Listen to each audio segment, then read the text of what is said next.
Big pass Tamil season 8ஓட 2வது நாளுக்கான முதல் ப்ரோமோ வெளியாகியிருக்குங்க. இந்த ப்ரோமோவுல மீண்டும் நம்ம பிக் பாஸ் ஒரு பிரச்சனைய கிளப்பி விட்டுருக்கிறாரு. அது என்ன அப்படின்னு பார்த்தீங்கன்னா, இப்ப ஆண்கள் அணி, பெண்கள் அணி அப்படின்னு தனித்தனியா பிரிச்சது மட்டும் இல்லாம, தனித்தனியா இருப்பிடத்தையும் குடுத்திருக்கிறாங்க. அதாவது தனித்தனி பெட்ரூம குடுத்திருக்காங்க இல்லையா? ஆனா, இப்ப ஆண்கள் அணியிலிருந்து ஒருத்தர தேர்ந்தெடுத்து பெண்கள் அணிக்கு அனுப்பணும். அதே மாதிரி பெண்கள் அணியிலிருந்து ஒருத்தவங்கள தேர்ந்தெடுத்து ஆண்கள் அணிக்கு அனுப்பணும். இங்க ஆண்கள்லாம் டிஸ்கஸ் பண்ணும்போது, கண்டிப்பா ஜாக்லீன தான் அவங்க அனுப்புவாங்க அப்படின்னு சொல்லி டிஸ்கஸ் பண்ணிக்கிட்டு இருக்காங்க.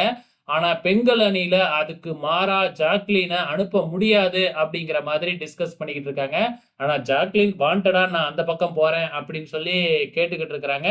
ஆனா, சுனிதா இருந்துகிட்டு உன்னையெல்லாம் அங்க அனுப்ப முடியாது அப்படின்னு சொன்ன உடனே ஜாக்லின் என்னமோ தனியா போயிட்டு உட்கார்ந்து அழுதுகிட்டு பயங்கரமா சீன போட்டுக்கிட்டு இருக்கிறாங்க. ஸோ என்ன நடக்கப் போகுது அப்படிங்கிறத பொறுத்திருந்து பார்க்கலாம்.